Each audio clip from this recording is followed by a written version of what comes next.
बिस्मिल्लाहिर्रहमानिर्रहीम। अस्सलाम वालेकुम। आज हम लोग जो है वो स्टार्ट करेंगे एक्सरसाइज अपनी 1.1। कल हम लोगों ने complex number chapter number 1 start किया था और उसका हम लोगों ने जो है वो इंट्रोडक्शन पढ़ा था। उसकी बेसिक्स कुछ जो डेफिनेशंस थी वो हम लोगों ने की थी। ठीक है, उसकी पोलर फॉर्म हम लोगों ने पढ़ी थी, उसका मॉडुलस पढ़ा था, कॉन्जुगेट पढ़ा था, मेन डेफिनेशन पढ़ी थी। ठीक है, तो वो हम लोगों ने सारा कल किया था। तो आज हम लोग जो है वो जो एक्सरसाइज जो है वो अपनी स्टार्ट करेंगे 1.1। उसका क्वेश्चन नंबर 1 है जी हमारे पास कि आपको कॉम्प्लेक्स नंबर एक दिया हुआ है। ठीक है, और उसमें जो है वो आपने उसको पोलर फॉर्म के अंदर चेंज करना है। ठीक है, कन्वर्ट करना है पोलर फॉर्म में।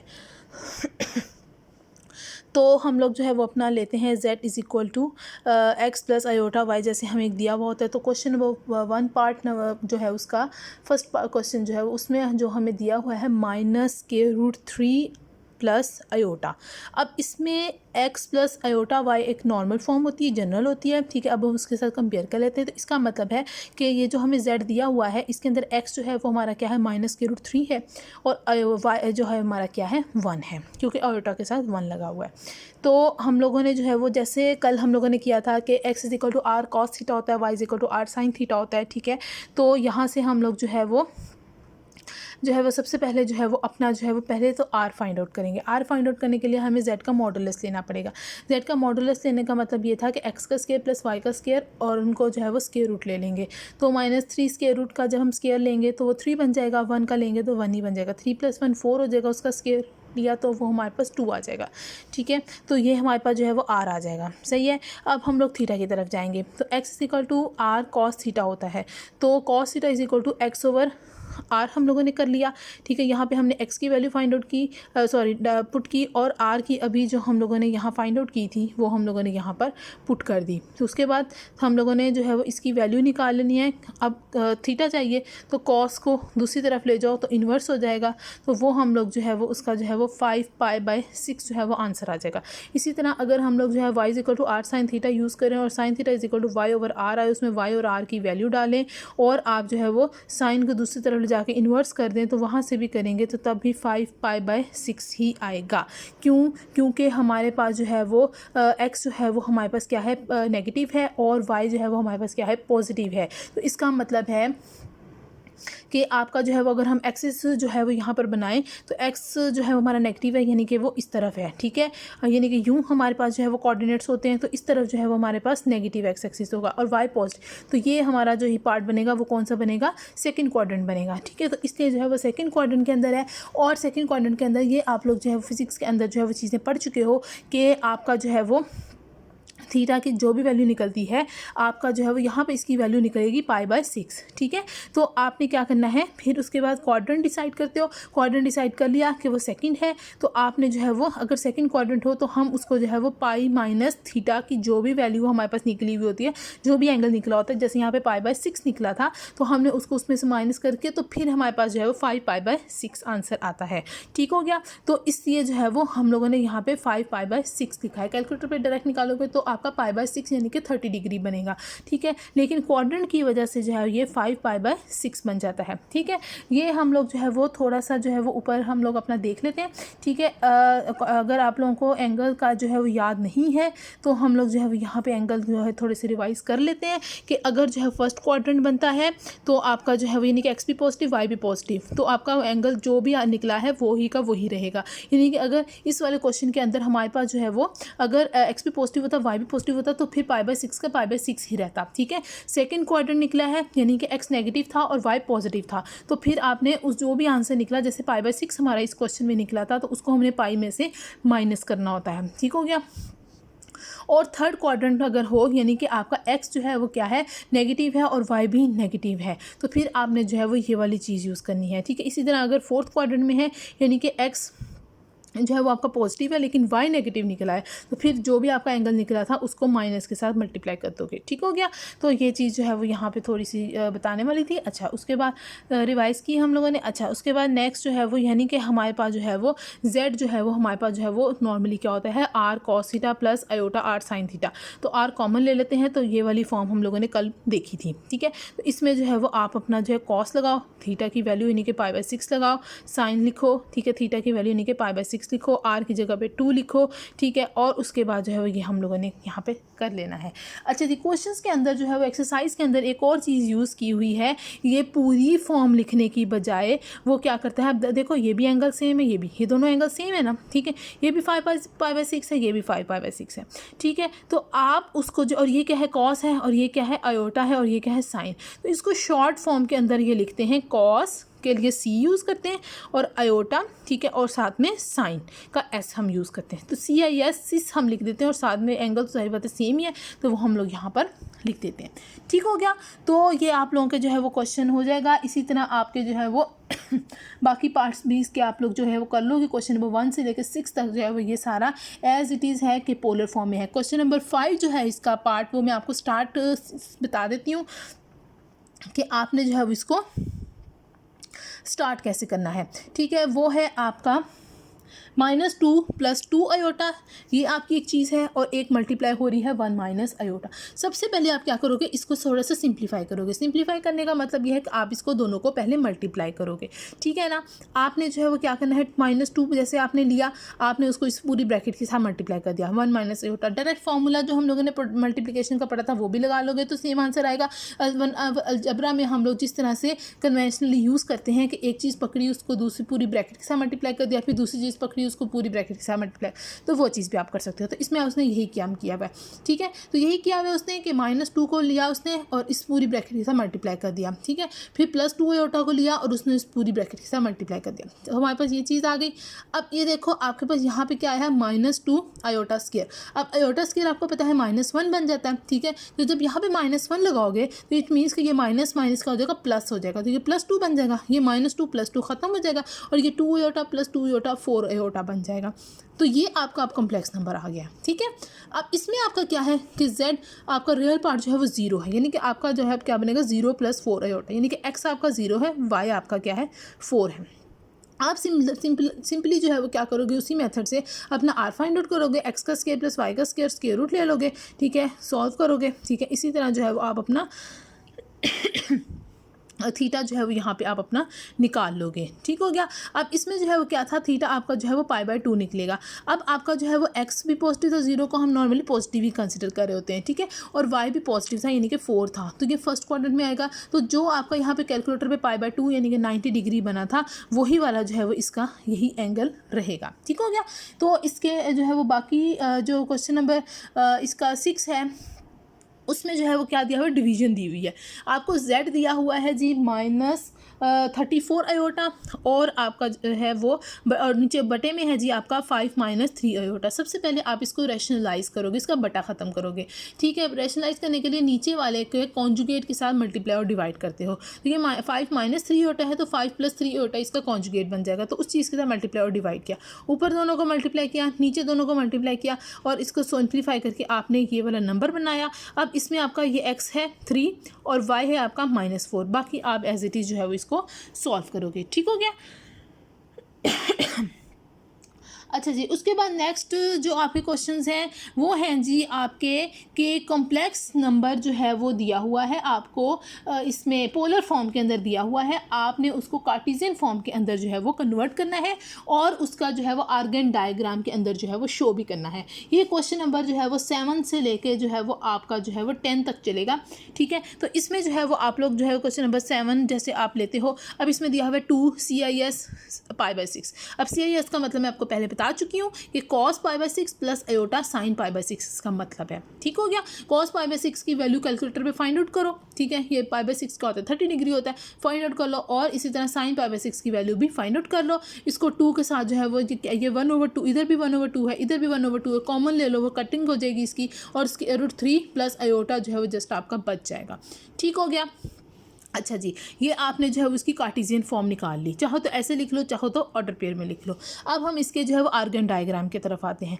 आर्गन डायग्राम में आप देखो कि आपका जो है वो क्या है कि आपका जो है वो x भी पॉजिटिव निकला है यानी कि √3, और y भी पॉजिटिव निकला है यानी कि 1। तो इसका मतलब है कि आपकी जो आर्गन डायग्राम बनेगी वो फर्स्ट क्वाड्रेंट के अंदर बनेगी। तो ये आप लोगों ने इस तरह से आपने लेना है, तो ये वाला पार्ट आपका ज़रूर पता है फर्स्ट क्वाड्रेंट होता है, तो यहाँ पर जो है वो आप जो है वो क्या लोगे कि x के अलॉन्ग जो है वो √3 की जो भी वैल्यू निकलती ये 1.73 समथिंग निकलता है, वो आप पॉइंट लोकेट करो, ठीक है, और वाई के अलॉन्ग जो है 1 लोकेट करो, ठीक हो गया। और आप जो है वो क्या करोगे, आर की वैल्यू जो है वो आपकी क्या थी, आपकी 2 थी, तो वो आपने जो है वो यहाँ पे आर की वैल्यू साथ में लोकेट कर लेनी है, ठीक है। तो ये आपका जो है वो पॉइंट बन जाएगा 3, 1, और इस तरह से इसको जो है वो जब ओरिजिन के साथ जो है वो आप जब मिलाओगे तो वो आपकी जो ये वाली चीज़ होगी ये आपकी आर को शो कर रही होगी, ठीक हो गया। और यहाँ पे एंगल जो है वो आपको पता है कि गिवन था π/6, तो आपने जो है वो यहाँ पे π/6 ही यहाँ पे मेंशन कर देना है, ठीक हो गया। तो ये आपका जो है पी पॉइंट जो है ये कार्टेशियन फॉर्म जो है उसने शो कर दी। तो ये आपकी थी आर्गन डायग्राम, इसमें कोई बड़ी मसले की बात नहीं थी, ठीक हो गया। तो ये आपका जो है वो 8 भी हो जाएगा, आपका 9 भी हो जाएगा। आपका क्वेश्चन नंबर जो 10 है वो मैं आपको बता देती हूँ, उसमें भी बता दिया हुआ है आपको, कोई मसला नहीं है उसमें। उसमें आपने सिंपली ये करना है कि आपने जो है वो लिखना है 5, 6 π/3 और बटे में है 2, 6 π/2, ठीक है। तो आपने जो है वो इसको जो है वो cos π/3 प्लस अयोटा sin π/3 लिखना है, और इसी तरह इसको जो है वो cos π/2 प्लस अयोटा sin π/2 लिख देना है। लिख के उसके बाद आपने cos π/3 की वैल्यू लिखनी है कैलकुलेटर से, और sin π/3 की वैल्यू लिख देनी है। cos π/2 की वैल्यू लिखी, sin π/2 की वैल्यू लिखी, लिख के उसके बाद अब ये चीज़ जो है वो cos 90 जो है π/2 जो है ये आपका 0 होता है, वो हमने यहाँ पे से ये लिख दिया। उसके बाद हमने क्या करना है, ये आपका 1 जो है वो 1, अच्छा जी। उसके बाद जो है वो आपका जो है वो ये क्या हो जाएगा कि ये आपका जो है वो इसको आप लोगों ने सिंप्लीफाई करना है। सिंप्लीफाई इस तरीके से करना है कि आपने नीचे बटे में जो है वो आप लोग इसको कैसे लिख सकते हो कि अगर हम एक स्टेप और बढ़ाएं तो उसमें क्या होगा, ये चीज़ ख़त्म हो जाएगी, जस्ट यहाँ पे 2 अयोटा आ जाएगा, ठीक है। तो आपका जो है वो क्या आ जाएगा, ये 2 को अभी आप बाहर ही रहने दो, अयोटा आ जाएगा। आपने इसको जो है वो रैशनलाइज करना है, यानी कि मल्टीप्लाई और डिवाइड कर देना है अयोटा के साथ, ठीक है। आपने इसको जो है वो रैशनलाइज किया, रैशनलाइज के उसको जो है वो सिंप्लीफाई कर लेना है। सिंप्लीफाई करने से क्या होगा कि अब यहाँ पे अयोटा आ जाएगा और यहाँ पे अयोटा का स्क्वायर आएगा तो वो माइनस में चला जाएगा। इसी तरह यहाँ पर जो है अयोटा का स्क्वायर आ जाएगा, ये -1 हो जाएगा, इसको मल्टीप्लाई करेंगे तो -2 आ गया, ठीक हो गया, ये चीज़ आ जाएगी। अच्छा जी, अब इसका मतलब है कि आपका ये क्या बन जाएगा 5π/2, और ये जो माइनस था इसको ब्रैकेट के अंदर मल्टीप्लाई कर दिया, तो ये माइनस वाला प्लस बन जाएगा और ये प्लस वाला माइनस बन जाएगा, तो वही चीज़ इसने लिखी हुई है, ठीक है। उसके बाद ये 5π/2 जो है इसको इस ब्रैकेट के साथ मल्टीप्लाई कर दिया उसने, ठीक है। तो आपका जो है वो ये क्या बन जाएगा 5√3 और नीचे 2 to 4 बन जाएगा, फिर -5 अयोटा ओवर नीचे 2 to 4 बन जाएगा अयोटा, ठीक है। तो ये चीज़ जो है वो अब आपकी जो है वो कार्टेशियन फॉर्म बन चुकी है, ठीक है, कार्टेशियन फॉर्म बन चुकी है। अब इसमें आप देखो कि आपका x जो है वो पॉजिटिव निकला है, y आपका नेगेटिव निकला है, तो जब इसका आप ग्राफ लोगे तो ये जो है वो आपका कौन सा बनेगा, आपका 4th क्वाड्रेंट बन जाएगा। आपका कौन सा बनेगा, 4th क्वाड्रेंट। तो ये उसने यहाँ पे शो किया हुआ है कि ये 4th क्वाड्रेंट में आया है, ठीक हो गया। तो ये आपकी क्वेश्चन नंबर 10 तक जो है वो हम लोगों ने कर लिया। अच्छा जी, क्वेश्चन नंबर 11 है जी हमारे पास कि फाइंड जेड कॉन्जुगेट वेयर। इसके अब 2 पार्ट्स हैं, दोनों में डिफरेंट हमें जेड दे दिया है। पहले हम पार्ट नंबर 1 की बात करेंगे, उसमें हमें जेड जो है वो दिया हुआ है जी -2 अयोटा, 1 + अयोटा, 2 + 4 अयोटा, 3 + अयोटा। सबसे पहले तो हम लोग इसका जेड कॉन्जुगेट लेना चाह रहे हैं, तो इस पेपर हम लोग कॉन्जुगेट की अलामत लगाएंगे। उसके बाद हम लोगों ने ये प्रॉपर्टी पढ़ी थी कि 2 नंबर्स को मल्टीप्लाई करके कॉन्जुगेट ले लो या अलग अलग कॉन्जुगेट लेके मल्टीप्लाई कर लो, एक ही बात है। तो इसका मतलब है हम इसकी हर टर्म के ऊपर जो है वो कॉन्जुगेट अलग कर सकते हैं। -2 अयोटा का अलग हो जाएगा, 1 + अयोटा का अलग हो जाएगा, 2 + 4 अयोटा का अलग हो जाएगा, 3 + अयोटा का अलग हो जाएगा, हो गया। उसके बाद अब अलग अलग इन सब का कॉन्जुगेट ले लेंगे, ठीक हो गया। अब इसमें जो है वो आपका क्या है, आपका x जो है वो 0 है, ऐसी है ना। तो जब इसका कॉन्जुगेट लोगे तो 0 का स्क्वायर प्लस y का है -2, तो -2 का स्क्वायर, ठीक है। तो ये आपका जो है वो यहाँ पर जो है वो फिर स्क्वायर के साथ स्क्वायर रूट ख़त्म होकर आपका 2 आ जाएगा, और यहाँ पे जो है वो क्या आ जाएगा, या इसको वैसे सॉल्व भी कर लो तो -2 का स्क्वायर क्या आ जाएगा 4 का स्क्वायर रूट लिया तो 2 आ गया, ओके।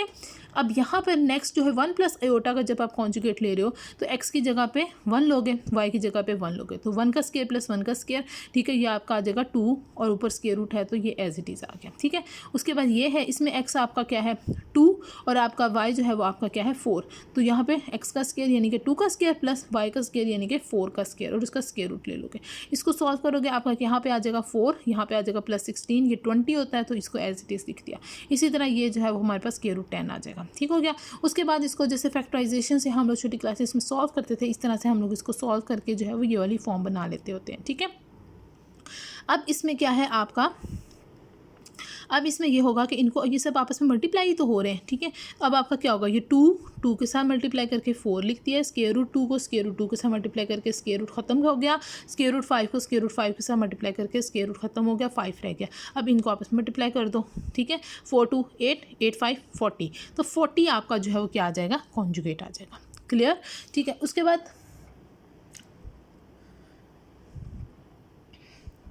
नेक्स्ट हमारा सेकंड पार्ट जो है वो उसमें क्या है, डिवीजन दी हुई है, बटा दिया हुआ है, तो कोई इसमें इतने मसले की बात नहीं है। हम लोग जो है वो इसमें सबसे पहले जो है वो जेड लेंगे अपना, वो हमारा क्या है जी, वो है हमारा 3 + 4 अयोटा और मल्टीप्लाई हो रहा है जी आपका -1 + 2 अयोटा, और नीचे क्या है -1 माइनस अयोटा और 3 माइनस अयोटा, ठीक हो गया। सबसे पहले कॉन्जुगेट की अलामत लगाएंगे, फिर हम लोगों ने जैसे यहाँ पे प्रॉपर्टी यूज़ की थी मल्टीप्लिकेशन में, इसी तरह डिवीजन में भी था कि डिवाइड करके कॉन्जुगेट ले लो या कॉन्जुगेट अलग अलग लेके डिवाइड कर लो, एक ही बात है। तो आप लोगों ने इसका जो ऊपर वाले का अलग कॉन्जुगेट लेना है, नीचे वाले का अलग लेना है, ठीक हो गया।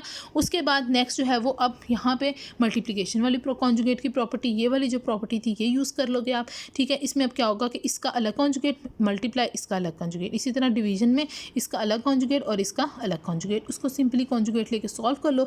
इसमें आपका x3 है, y आपका 4 है, x इसमें -1 है, y आपका 2 है, इसमें आपका x जो है -1 है, y आपका -1 है, इसमें x आपका 3 है और y आपका -1 है। तो डिटेल अब बताने की मेरा ख्याल है ज़रूरत नहीं है। कॉन्जुगेट का सिंपली जो है वो x² + y² की रूट लो और आप जो है इसको सॉल्व कर लो, ठीक है, और आपके पास जो है वो ये आंसर इसका निकल आएगा, ठीक है। तो ये कोई इतनी कॉम्प्लिकेटेड बात नहीं है, ठीक हो गया।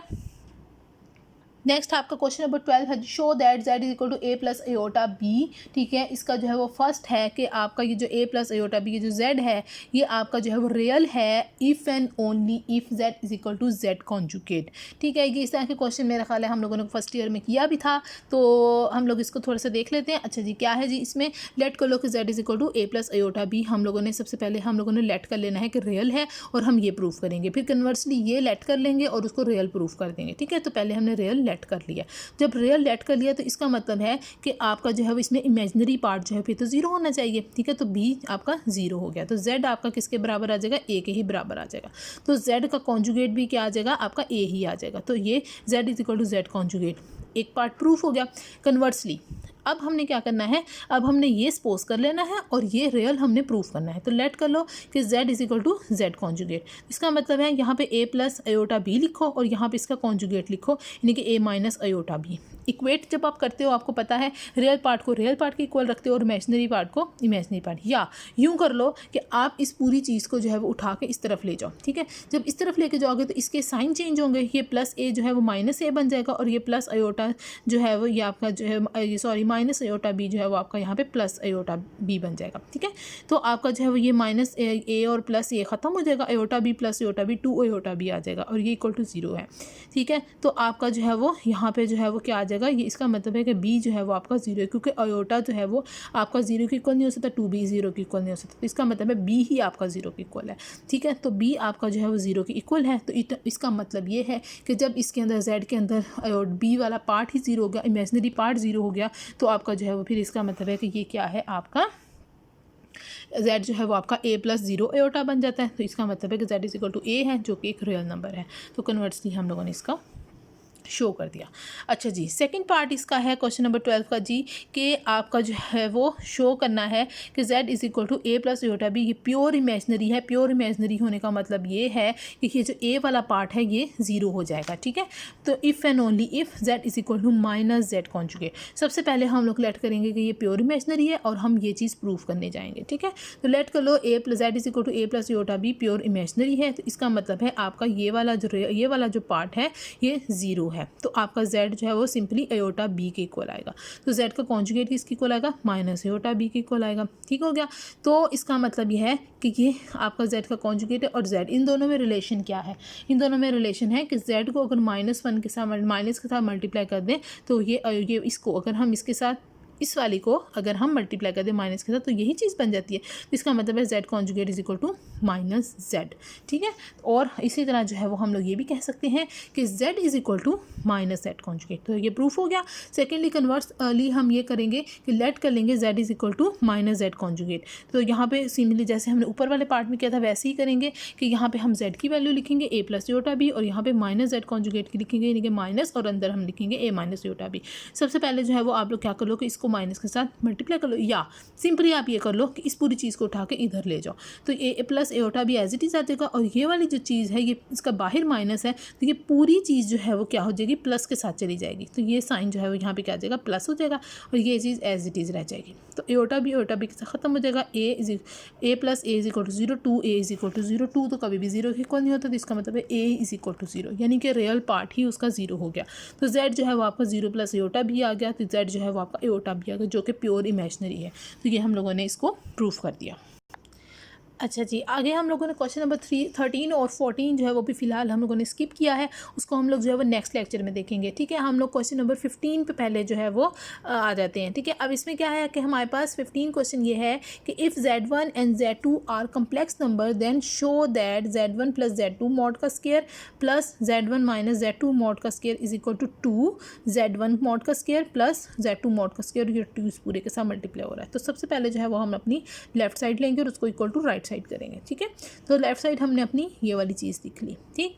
अब इसमें जो है वो ये चीज़ जो है वो आपके पास एक रिजल्ट होता है कि z मॉड का स्केयर क्या होता है, z मल्टीप्लाई z कॉन्जुगेट। तो वही चीज़ हमने यहाँ लिखी कि z1 प्लस z2 एक दफ़ा लिखा और एक दफ़ा उसका कॉन्जुगेट लिखा, z1 प्लस z2 कॉन्जुगेट, ठीक है।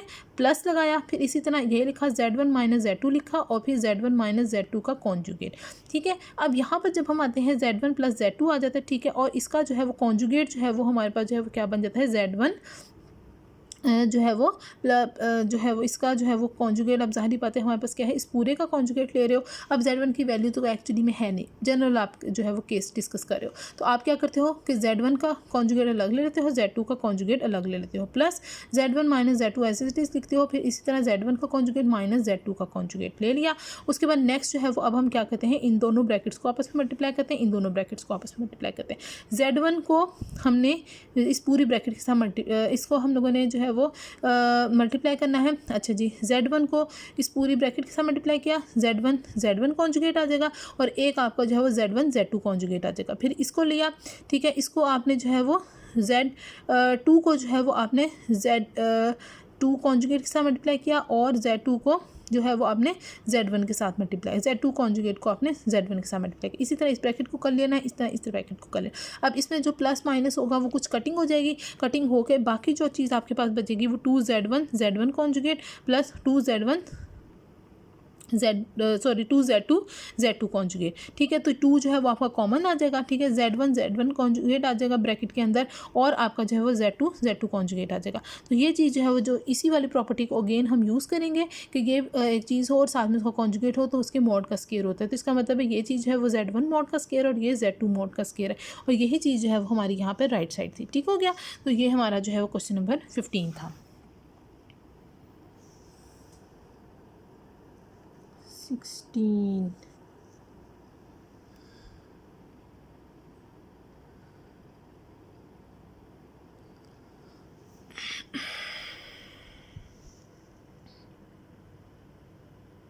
सॉरी, अच्छा जी, क्वेश्चन नंबर 16 है जी हमारा, प्रूव दैट कि आपका जो है वो ये क्या है कि AZ प्लस B,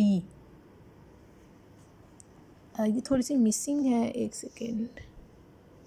हाँ जी, क्वेश्चन नंबर 16 है जी आपका AZ plus B over B conjugate Z plus A conjugate O whole modulus जो है वो इज इक्वल टू 1 है for Z mod is equal to 1। अच्छा जी, हम इसमें लेफ़्ट साइड लेते हैं अपनी, ठीक है। हमने लेफ़्ट साइड जो है वो अपनी जो है वो यहाँ पर ली है, एक सेकेंड, हाँ जी, हमने लेफ़्ट साइड ली है कि AZ plus B over B conjugate Z plus जो है वो आपका यहाँ पे A कॉन्जुगेट आएगा। थोड़ी सी मिसिंग है यहाँ पे, तो मैं आपको बोल कर बता देती हूँ, ठीक है। तो ऊपर वाले का कॉन्जुगेट अलग लिया, नीचे वाले का कॉन्जुगेट लिया, तो नेक्स्ट स्टेप में हमने ये किया है। फिर उसके बाद नेक्स्ट स्टेप में हमने ये करना है कि आपका जो है वो क्या आ जाएगा आपको पता है कि जब आप जो है वो मॉडुलस लेते हो तो आपका z का मॉडुलस जो होता है वही z कॉन्जुगेट का मॉडुलस आता है, ठीक हो गया। तो आपने जो है वो सिंपली जो है वो इसमें ये करना है कि अब ये मॉडुलस है, ठीक है, मॉडुलस के अंदर है, तो आपने जो है वो यहाँ पे क्या करना है, a z plus b as it is conjugate, ठीक है। और यहाँ पे आपने क्या करना है, जब इन दोनों का मॉडुलस सेम है तो आपने B conjugate Z plus A conjugate, इसका जो है वो आपने होल कॉन्जुगेट ले लेना है। तो होल कॉन्जुगेट ये हमने लिया हुआ है। उसके बाद क्या करना है, इस वाले का कॉन्जुगेट अलग और इस वाले का कॉन्जुगेट अलग, ऊपर वाली चीज़ अभी एज इट इज़ चल रही है। तो ये क्या आ जाएगा आपके पास, बी कॉन्जुगेट जेड का कॉन्जुगेट आ जाएगा और ये ए का कॉन्जुगेट आ जाएगा। तो आपको पता है कि डबल कॉन्जुगेट जो है वो जेड के इक्वल ही आ जाता है, ठीक है। तो ये चीज़ जो है वो आपकी ये आ जाएगी। और इसमें जो है वो आपका जो है वो इसमें आपने स्प्लिट किया हुआ है बी कॉन्जुगेट का कॉन्जुगेट यानी कि डबल कॉन्जुगेट और जेड का कॉन्जुगेट, यानी कि हमने उनको अलग अलग कर लिया मल्टीप्लिकेशन वाली प्रॉपर्टी यूज़ करके, ठीक है। अब डबल कॉन्जुगेट बी के इक्वल ही आ जाएगा और यहाँ पे जेड कॉन्जुगेट आ जाएगा और इसका भी डबल कॉन्जुगेट ए के इक्वल आ जाएगा। अब ये चीज़ आपके पास बन चुकी है, ठीक है। अब नेक्स्ट जो है वो आपने ये करना है, नेक्स्ट जो है वो आपने ये करना है कि आपने जो है वो इसको क्या किया है, z कॉन्जुगेट के साथ मल्टीप्लाई किया है और डिवाइड भी किया है, ठीक है। जब आपने मल्टीप्लाई किया है और डिवाइड किया है तो आपने सिंपली क्या किया है कि ये ऊपर वाली चीज़ को आपने एज इट इज़ रहने दिया, नीचे वाली चीज़ को आपने ये वाला जो मॉड था कॉन्जुगेट था ये आपने इसके अंदर ले गए हो। क्यों? क्योंकि आप अलग अलग कॉन्जुगेट को इकट्ठे कॉन्जुगेट में लिख सकते हो, तो इसलिए, ठीक है। और इसको साथ ही उसने मल्टीप्लाई भी करवा दिया, ठीक है। तो बी जेड कॉन्जुगेट प्लस ए जेड, ठीक है, और इसका मॉडुलस आ जाएगा, ठीक हो गया। नेक्स्ट जो है वो आपने क्या करना है, ऊपर वाली चीज़ जो है वो एज इट इज़ चल रही है यानी कि जेड कॉन्जुगेट और साथ में जो है वो ए जेड प्लस बी का कॉन्जुगेट ये एज इट इज़ चल रहा है। और नीचे जो है वो आपने जो है वो क्या करना है जी, आपको पता है कि जेड कॉन्जुगेट जो है वो इज़ इक्वल टू आपका जो है वो क्या होता है, जेड मॉड का स्केयर आता है, ठीक है। और जेड मॉड जो है वो आपको 1 गिवन है, तो जेड मॉड का स्केयर यानी कि 1 का स्केयर भी आपका 1 आ जाएगा, ठीक है। तो इसलिए जो है वो आपने क्या किया है कि यहाँ पर जो है वो आपने ए जेड प्लस और इस पूरी चीज़ की जगह पे 1 आ गया है, तो ये चीज़ आपकी आ गई है, ठीक है। अब इसमें ये चीज़ और ये चीज़ ख़त्म हो गई, तो Z mod is equal to 1, तो यही आपकी जो है वो क्या थी, राइट हैंड साइड थी। नेक्स्ट हमारा जी क्वेश्चन नंबर 17 है जी, इस एक्सरसाइज का लास्ट क्वेश्चन है। उसमें हमने क्या करना है, find the locus of the points in the plane satisfy each of the given conditions, ठीक है। अब हम लोकस फाइंड आउट करना जो है वो देखेंगे इसमें। पार्ट नंबर 1 है जी आपका z-5 का कॉन्जुगेट इज इक्वल टू 6। अब इसका क्या मतलब होता है, z आपको पता है a प्लस आयोटा b होता है, तो आपने सबसे पहले जो है वो इसको इक्वेशन नंबर जो गिवन था उसको इक्वेशन नंबर 1 का नाम देना है। उसमें z की जगह पे a प्लस आयोटा b डाल दिया, तो a plus iota b -5 mod is equal to 6, ठीक है। अब मॉड आपको जो है वो, और दूसरी बात आपने ये करनी है कि ये और ये इसको इकट्ठा कर लेना है, अयोटा वाली चीज़ को अलग कर लेना है, ठीक है। तो जो सिंपल वाली चीज़ थी a-5 की एक चीज़ बन जाएगी और ये चीज़ जो है वो आपके साथ में iota b is equal to 6, ये एज इट इज और होल मॉडुलस। अब मॉडुलस की डेफिनेशन लगाओ, इसका स्क्वायर प्लस बी का स्क्वायर, ठीक है। तो a-5 का स्क्वायर प्लस बी का स्क्वायर और square root is equal to 6। उसको सॉल्व करने के लिए क्या करोगे, बोथ साइड पे स्क्वायर लोगे, ठीक है। ये स्क्वायर जो है उसकी स्क्वायर रूट को ख़त्म कर देगा और इसका जो है वो आंसर 36 आ जाएगा, ठीक है। तो आपका जो है वो, और यहाँ पर जो है वो बी स्क्वायर को जो है आप b-0 का स्क्वायर भी बना सकते हो, ठीक है। तो ये आपकी जो है वो, इसका मतलब है कि ये which shows that the locus is a circle, ठीक है। ये एक सर्कल है हैविंग द सेंटर एट ये पॉइंट और ये पॉइंट 5 और 0, having the point centre at the point 5 0, और रेडियस क्या है इसका, जो यहाँ पे जिसका आपने यहाँ पे स्क्वायर लिया था 6 यूनिट्स, ठीक है। तो इस तरीके से जो है वो हम लोग जो है वो अपना लोकस जो है वो फाइंड आउट करते हैं। नेक्स्ट इसका है पार्ट नंबर 2 है जी, z-2 iota modulus is a greater than equal to 1। अच्छा जी, इसका अब क्या मतलब होता है कि ग्रेटर देन का मतलब क्या होगा या लेस देन का मतलब क्या होगा। सर्कल जो हमारे पास जो है वो बनेगा, अच्छा जी, अब अगर जो है वो हमारे पास ग्रेटर है यहाँ पे, तो इसका मतलब है वो जो भी सर्कल था जो गिवन पॉइंट है वो उस सर्कल के आउटसाइड लाई कर रहा है, ठीक है। और आपके जो है वो क्या है कि, और अगर जो है वो आपका यहाँ पे लेस देन आ जाता है, तो यहाँ पे जैसे अभी आएगा यहाँ पे तो लेस देन इक्वल आ जाता है, तो इसका मतलब है कि गिवन पॉइंट जो है वो उस सर्कल के इनसाइड जो है वो लाई कर रहे हैं, ठीक है। तो अब हम इसको थोड़ा सा देख लेते हैं। सबसे पहले बात ये कि z की जगह पे आपने जो है वो a प्लस आयोटा b या x प्लस आयोटा y जो भी आप यूज़ करना चाहो वो आप लोग यहाँ पे डालोगे, ठीक है। उसका mod greater than equal to 1 आ जाएगा, ठीक है। उसके बाद आप x को और आयोटा वाली चीज़ को आप अलग करोगे तो यहाँ पे आप क्या करोगे, वाई के साथ भी आयोटा था, 2 - 2 के साथ भी, तो आयोटा कॉमन लेके y - 2 ये एक चीज़ बन जाएगी आपकी, ठीक है। ये greater than equal to 1 greater than equal to 1 as it is चलता जाएगा। उसके बाद आप मॉडुलस की डेफिनेशन अप्लाई करोगे, यानी कि इसका स्क्वायर प्लस इसका स्क्वायर, तो वो हमने लिया और ऊपर स्क्वायर रूट आ जाएगा, ठीक है। स्क्वायर रूट खत्म करने के लिए स्क्वायर लोगे, 1 का स्क्वायर 1 ही रहेगा, ठीक है। और यहाँ पे जो है वो ये चीज़ आ जाएगी, तो आपका जो है वो एक्स स्क्वायर को आप x - 0 का होल स्क्वायर भी, तो इसका मतलब है कि आपका जो रिक्वायर्ड लोकस जो है वो एक ऐसा पॉइंट है जो कि that lies on the circle, ठीक है, या outside the circle having the centre eight, centre क्या बनेगा 0 और 2 और रेडियस क्या बनेगा 1 यूनिट, ठीक है। तो अब इक्वल जो है ग्रेटर देन इक्वल है ना, तो इक्वल का मतलब है कि उस सर्कल के ऊपर भी है, ऑन द सर्कल भी है, या आपका जो है वो क्या है कि आउटसाइड भी हो सकता है, दोनों कंडीशंस होती हैं, क्योंकि ग्रेटर देन इक्वल हम पढ़ते हैं, ठीक है। तो इसलिए जो है वो अगर सिंपल ग्रेटर होता तो हम जस्ट आउटसाइड लिखते हैं, सिंपल अगर इक्वल का जो है वो साइन होता तो फिर हम ऑन द सर्कल, जैसे हमने पिछले पॉइंट में किया था, ठीक है। तो अब ग्रेटर देन इक्वल है तो इसका मतलब दो पॉसिबिलिटीज़ है, या तो वो ऑन द सर्कल है या आउटसाइड द सर्कल है, और वो सर्कल कैसा है कि जिसका सेंटर जो है वो 0 2 पे बन रहा है और रेडियस जो है वो उसका क्या है 1 है, ठीक है। तो इस तरह से हम लोग जो है इस क्वेश्चन को करते हैं। नेक्स्ट हमारे पास पार्ट नंबर 3 है जी, real of z plus 2 is equal to -1। अच्छा जी, अब इसका मतलब क्या है कि आपका z जो है वो सबसे पहले x प्लस अयोटा y है, वो आपने इसके अंदर पुट करना है, x plus iota y plus 2, और अब रियल पार्ट जो है वो एज इट इज़ चलता जाएगा। अब इसमें जो है वो आपका मतलब ये है कि ये x और प्लस 2 अलग कर लोगे, अयोटा वाली चीज़ अलग कर लोगे, ठीक है। अब रियल पार्ट जस्ट लेना है, तो रियल पार्ट में फिर ये चीज़ तो नहीं आएगी ना, ठीक है, ये तो पूरा एक कम्प्लेक्स नंबर है, इसका रियल पार्ट x प्लस 2 और प्लस अयोटा y, इस पूरे कम्प्लेक्स नंबर का रियल पार्ट कितना बनेगा, सिर्फ ये वाला, ठीक है। तो इसका मतलब है कि आप जो चीज़ लेना चाह रहे हो वो है x plus 2 is equal to -1, ठीक है। तो इसका मतलब है कि अब जब आप इसका लोकस जो है वो जब आप जो है इसका दिखाओगे तो लोकस जो है वो आपका जो है वो यहाँ पे फिर क्या आएगा कि ये +2 था तो इसको दूसरी तरफ लेके जाओगे, -2 हो जाएगा, माइनस माइनस जो है वो -1 और -2 क्या आ जाएगा -3, तो x इज इक्वल टू -3, तो x इज इक्वल टू -3। अब आप जो ये एक्सिस होते हैं, ठीक है, ये आपका ओरिजिन होता है और आपका जो है वो x नेगेटिव है, तो 3 यूनिट्स जो है वो आपकी इस साइड पे लेफ्ट साइड पर जो आ जाता है और यूँ, ठीक है। तो ये चीज़ जो है वो लोकस जो है वो फिर आपका क्या है कि लोकस जो है वो आपका क्या है, ये एक लाइन है जो कि पैरेलल है वाई एक्सिस के, ठीक है, या आप यूँ कह सकते हो कि और वो और लेफ़्ट साइड पे है वाई एक्सिस के, ठीक हो गया। तो ये इस तरह से आप लोग जो है वो इसका लोकस निकालते हो, ठीक है। पार्ट नंबर 4 आप लोग रियल पार्ट वही है, आप लोग कर लीजिएगा। अच्छा जी, पार्ट नंबर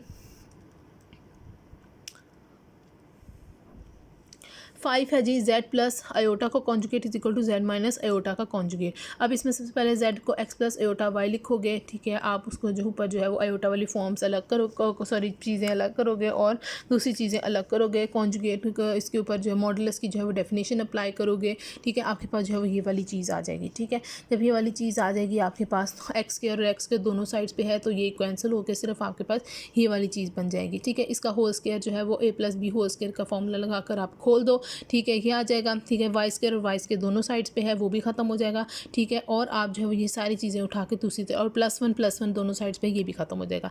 अब ये वाला जो है 2y है और इस -2y को उठा के इधर ले जाओ, यानी कि आपके पास सिंपल ये चीज़ बची थी ना, तो इसको उठा के इधर ले जाओ तो ये 4y इज इक्वल टू 0, तो y इज इक्वल टू 0 आ जाएगा, ठीक है। तो इसका मतलब है लोकस जो है वो क्या है कि एक ऐसे सेट पॉइंट्स हैं जो कि जहाँ y 0 होता है, इसका मतलब है वो क्या होते हैं, x एक्सिस होते हैं। तो वो सारे पॉइंट्स क्या हैं, that lies on the x axis, ठीक हो गया। पार्ट नंबर 6 जो है वो उसमें क्या है, दो जो आपको मॉडुलस नहीं है, हमें बीच में ऐड है, आप इसमें ऐड किया हुआ है उसने is equal to 4, simply x plus iota Y लिखोगे आप अपना, ठीक है। और जो सिंपल वाली है अलग करोगे, ओटा वाली फॉर्म्स अलग करोगे, मॉडुलस की वैल्यू डालोगे, ठीक है, और उसको जो है वो सॉल्व कर लोगे, ठीक है। तो ये चीज़ जो है वो आप लोग जो है वो खुद कर लीजिएगा। अच्छा जी, उसके बाद नेक्स्ट पार्ट नंबर जो है वो आपका क्या है, पार्ट नंबर 7 है जी आपका -1 less than equal to real of z less than 1। अब इसमें सबसे पहले जो है वो z की जगह पे जो है वो आपने x plus iota y put कर देना है, तो आपकी ये -1 less than equal to real of x plus iota y आ जाएगा, क्योंकि z की जगह पे आपने वो पुट कर दिया, और लेस दैन 1 आ जाएगा, ठीक हो गया। और फिर उसके बाद जो है अब इसका x प्लस अयोटा y का रियल पार्ट जो है वो कौन सा होगा, सिर्फ x ही होगा ना, तो आपकी जो चीज़ बनेगी वो बनेगी -1 less than equal to x less than 1। इसका मतलब है कि आपकी जो x की जो वैल्यू है, यानी कि जो आपका लोकस है वो आपका जो है वो क्या बनेगा, -1 से 1 इंटरवल होगा और -1 वाली साइड से जो है वो क्लोज होगा और 1 वाली साइड से जो है वो ओपन होगा। ठीक है, जैसे यहाँ पे शो किया हुआ है। ठीक हो गया। अच्छा जी, उसके बाद नेक्स्ट आपका जो है वो पार्ट नंबर 8 है जी, imaginary of z less than 0। इसमें कुछ भी नहीं है, इसमें सिंपली आपने z की जगह पे x प्लस आयोटा y डालना है। ठीक है, और आपको पता है कि इमेजिनरी जो है वो पार्ट जो है वो कौन सा होता है, y होता है। तो आपका y लेस दैन 0 ये चीज़ बन जाएगी। तो इसका मतलब है कि आपका लोकस वो है जहाँ पर y की वैल्यू जो है वो लेस दैन 0 है, यानी कि नेगेटिव है। बस ये करना है इसके अंदर। पार्ट नंबर 9 और 10 है जी आपका। अच्छा जी, 9 में आपने जो है वो एक मिनट, नेक्स्ट आपका पार्ट नंबर 9 है जी, आर्गूमेंट ऑफ z जो है वो आपका π/3 है। जब आप आर्गूमेंट को शो करते हो तो जाहिर बात है आप जो है वो आर्गूमेंट ऑफ z को जो है वो अगर आप OP के एक वेक्टर के साथ शो कर दो तो ये आपका वेक्टर बन जाता है π/3। ठीक है, तो ये जो है वो आपका π/3 यानी कि 60 होता है। तो 60 का एंगल आपका फर्स्ट क्वाड्रेंट में बनता है और आपका जो है वो ये वाला एंगल जो है वो π/3। तो आपने सिंपली कुछ भी नहीं किया कि लोकस जो है वो आपका क्या है कि एक ऐसी लाइन है OP, ठीक है, जो कि एंगल थीटा जो है वो π/3 बनाता है with the positive x axis, क्योंकि ये फर्स्ट क्वाड्रेंट में है और एक्स वहाँ पॉजिटिव होता है। ठीक है। अच्छा जी, नेक्स्ट जो है वो हमारे पास पार्ट नंबर इसका जो है वो जो लास्ट है जी, पार्ट नंबर 10। पार्ट नंबर 10 में जी है argument of z-1 is equal to आपका है -3π/4। अब इसमें सबसे पहले जो है वो आपने क्या करना है, z की जगह पे x प्लस आयोटा y डाल देना है। जब आप ये डालोगे तो आपका जो है वो यहाँ पे आर्गूमेंट ऑफ z-1 क्या बन जाएगा, x प्लस आयोटा y और साथ में ये -1 एज इट इज़, क्योंकि ये चीज़ हमने z की जगह पे डाली, विच इज़ इक्वल टू -3π/4। अच्छा जी, उसके बाद नेक्स्ट आपने क्या करना है आपने x-1 को इकट्ठा कर लिया और आयोटा y को अलग रहने दिया। ठीक है, अब y को जो है वो y-0 भी कह सकते हो। तो इसका मतलब है कि आपका रिक्वायर्ड लोकस जो है वो एक ऐसी लाइन है। ठीक है, जैसे यहाँ पे उसने लाइन जो है वो शो की हुई है कि अगर आपका 10 पॉइंट जो है वो यहाँ पे बनता है, ठीक है, और आपका जो है वो ये एंगल जो है वो किस तरह से बनेगा कि जो कि आपका जो है वो 3π/4 का एंगल बनाता है। ठीक है, आपका पॉजिटिव एक्स एक्सिस के साथ एट पॉइंट 10। ठीक है, ये यहाँ से आया 1 और 0। ठीक है, और साथ में जो है वो आपका क्या है, और साथ में जो है वो आपका क्या है ऑन द एक्स एक्सिस। ठीक है, तो आपका जो है वो एक ऐसी लाइन है जो कि एक्स एक्सिस के साथ जो है वो एट पॉइंट 10 जो है वो आपका जो है वो ये वाला एंगल जो है वो बना रही है। तो इस तरीके से हम लोग जो है वो इसको शो करेंगे। ठीक है, तो ये आज का हमारा लेक्चर था। तो हमारे जो 2 क्वेश्चन रहते हैं वो हम लोग जो है वो आज इसलिए नहीं किए क्योंकि वो यहाँ पर बहुत ही ज़्यादा मिस प्रिंटिंग थी। तो वो मैं आपको जो है वो हैंड रिटन जो है वो कल के लेक्चर में जो है वो एक्सप्लेन कर दूँगी। ठीक है, ओके जी, अल्लाह हाफिज़।